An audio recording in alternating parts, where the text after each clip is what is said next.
Right. तो इस chapter में ना हम यही देखेंगे कि कूड़े करकट का निपटारा हम लोग किस तरीके से कर सकते हैं। Children from Paheli and Boojho school did a project called dealing with garbage. अब पहेली और बूझो जैसे कि हमेशा जिक्र आता है इनका, तो उनके स्कूल में एक प्रोजेक्ट दिया गया, बच्चों ने किया। वो प्रोजेक्ट क्या था? डीलिंग विद गार्बेज, यानी कि गार्बेज का इस्तेमाल कैसे करें, कूड़े करकट का कैसे निपटारा करें, इस चीज के बारे में था वो प्रोग्राम जो भी था project. So we will learn about some of the things they learned through this project। तो इस चैप्टर में हम पढ़ेंगे कि उन्होंने इस प्रोजेक्ट में किस किस बच्चे ने क्या क्या किया और क्या क्या उन्होंने सीखा। ठीक है जी। डीलिंग विद गार्बेज, सफाई कर्मचारी collect the garbage in trucks and take it to a lying open area called a landfill.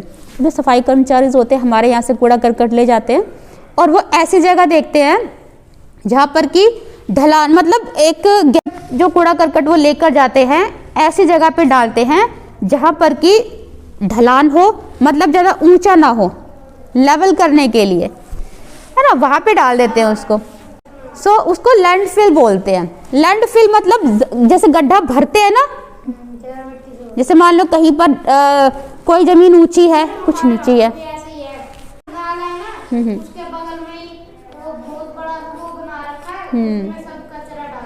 हाँ, तो उसे लैंडफिल बोलते हैं।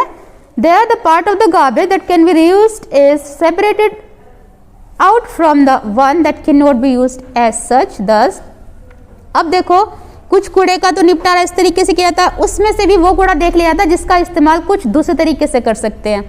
ठीक है जी, जैसे कि प्लास्टिक हो गया, लोहा हो गया, ऐसी जो चीज़ें हैं उनको अलग कर लेते हैं, उनका इस्तेमाल दूसरे तरीके से करते हैं,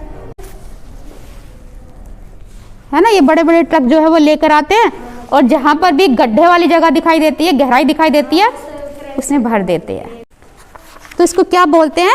लैंड फिल। लैंड का मतलब जमीन, फिल का मतलब भर देना, ये गड्ढा या जो फिर ढलान है उसको सब एक समतल कर देना, भर देना उसको।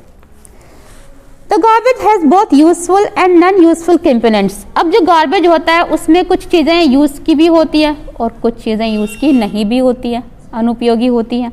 The non useful component is separated out. अब जो नॉन यूजफुल है, जो कि उपयोगी नहीं है, उनको अलग कर लेते हैं। It is then spread over the landfill and then covered with a layer of soil. तो इसको क्या कर दिया जाता है? भर दिया जाता है और फिर उसके बाद उसको मिट्टी से ढक दिया जाता है, उसके ऊपर मिट्टी डाल दी जाती है जब भी कूड़ा करकट होता है। Once the landfill is completed full, it is usually converted into a park or a playground। उसके बाद जब पूरे तरीके से लैंडफिल हो जाता है तो इसको किसी पार्क के रूप में या फिर प्लेग्राउंड के रूप में बना दिया जाता है। ठीक है जी, मतलब सुंदर बना देते हैं उस जगह को, पता ही नहीं चलता है कि यहाँ पर कूड़ा करकट वगैरह डाला गया है। हाँ, वैसे। ठीक है जी, तो एक तरीके से कूड़े का निपटारा भी हो गया और भराव भी हो गया। For the next 20 years or so, no building is constructed on it। अब अगले 20 सालों तक यहाँ पर किसी बिल्डिंग नहीं बनवाई जाती कोई भी, जहाँ पर मतलब पार्क वगैरह बनाए गए, प्लेग्राउंड बनाए गए, अगले 20 सालों तक वहाँ पर कोई भी घर वगैरह नहीं बनाए जाते, कोई भी बिल्डिंग नहीं कंस्ट्रक्ट होती उस एरिया पे। To deal with some of the useful component of the garbage, compost making areas are developed near the landfill। What is compost? Let's learn about it from the following activity। कुछ जो useful चीज़ें बच जाती है कूड़े करकट में से, उसको इस्तेमाल किया जाता है कंपोस्ट के रूप में, यानी कि खाद के रूप में। जैसे कि वो कबाड़ी खाते हैं उसका ना कुछ बनाते हैं।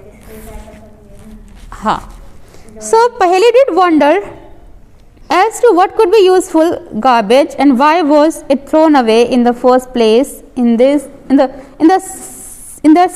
some garbage that is not actually garbage। अब पहेली जो थी ना वो इस चीज़ को लेकर बड़ा आश्चर्यचकित थी कि भाई कूड़ा, उपयोगी कूड़ा कौन सा होता है और अनुपयोगी कूड़ा कौन सा होता है, और मान लो कोई उपयोगी चीज़ है तो उसको लोग फेंकते क्यों हैं कूड़े के रूप में। इस चीज़ को वो सोच रही थी। ठीक है, तो अब क्या एक्टिविटी है देखते हैं इसमें। Collect the garbage from your house before it is throne into the dustbin. आपको क्या करना है, कूड़ा डस्टबिन में जब आप फेंकने जाते हैं उससे पहले उसको कलेक्ट कर लेना है।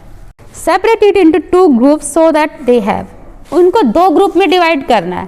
पहला ग्रुप है गार्बेज फ्रॉम द किचन, उसमें आपको रखना है वो गार्बेज जो कि किचन से जनरेट होता है, ठीक है जी, जिसमें कि फ्रूट और वेजिटेबल्स पील्स हो सकते हैं, यानी कि फल और सब्जियों के छिलके हो सकते हैं। उसके अलावा एग शेल्स जो अंडों के छिलके होते हैं वो हो सकते हैं। वेस्ट फूड जो खाना बच जाता है, खराब खाना हो जाता है, उसको रख सकते हैं।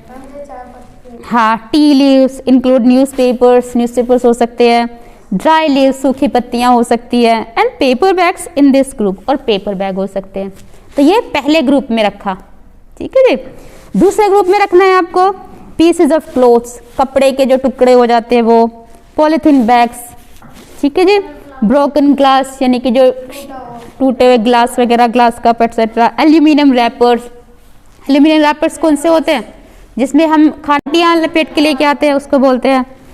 उसके अलावा नाखून हो गए, ओल्ड शूज पुराने जूते हो गए, एंड ब्रोकन टॉयज, हाँ खिलौने टूटे हुए। तो दूसरे ग्रुप में ये रखना है, ठीक है जी। अब देखो, now divide the components of each group into 2 separate heaps. अब इनको क्या करना है, आपको 2 अलग अलग ढेर बनाने हैं। हीप्स का मतलब ढेर बना लेना है। Label them A, B, C and D। A, B, C और D ऐसे ग्रुप बनाने, जैसे ये बच्चे बना रहे हैं ना, ऐसे, ठीक है जी। जो भी कूड़ा इकट्ठा हुआ, पहले तो उनको ग्रुप बनाया। एक ग्रुप में कौन सा रखा, जो कि किचन से जनरेट होता है वो कूड़ा, और एक ग्रुप में मैंने बताया जो भी दूसरा कूड़ा होता है वो। अब उसको भी आपको 4 ढेरों में ऐसे अलग अलग डिवाइड करना है, और उसको नाम देना है A, B, C, D, ठीक है। अब A में क्या रखना है, B में क्या रखना है, C में क्या रखना है, D में क्या रखना है, ये पढ़ेंगे, लिखेंगे। Put 1 heap from group 1 and 1 heap from group 2 into 2 separate plastic bags। पहले ग्रुप में से कुछ कूड़ा लेना है और उसको एक ढेर के ऊपर रख देना है, ठीक है जी। फिर दूसरा लेना है दूसरे ग्रुप में से, उसको भी 2 मतलब अलग अलग प्लास्टिक बैग में डालना है। पहले प्लास्टिक बैग में डाल के उसको रखना है। Tie mouth of this 2 bags